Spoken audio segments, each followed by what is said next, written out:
کیا ایسا ممکن ہے کہ کوئی شخص دن کی روشنی میں سورج کا انکار کرے اور آپ اسے بینا یعنی دیکھنے والا کہتے رہیں؟ غامدی صاحب کہتے ہیں کہ نبوت کا جھوٹا دعویٰ صریح کفر ہے، لیکن کسی کو یہ حق حاصل نہیں کہ وہ داعی کو کافر کہے۔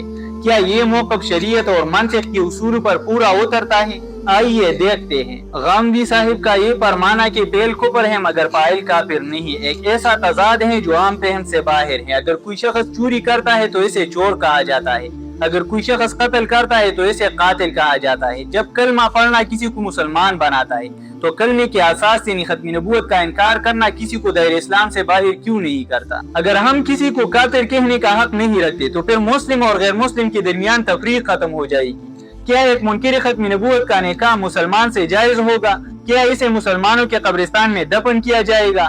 کیا اس پر وراثت کے اسلامی قوانین لاگو ہوں گے؟ یہ فیصلے کسی کی ذاتی رائے پر نہیں بلکہ اس کے عقیدے کے اعلان پر ہوتی ہے۔ فرض کرے ایک شخص پاکستان کی شہریت کا دعویٰ کرتا ہے لیکن پاکستان کے آئین اور اس کے جھنڈے کو تسلیم کرنے سے صاف انکار کر دیتا ہے۔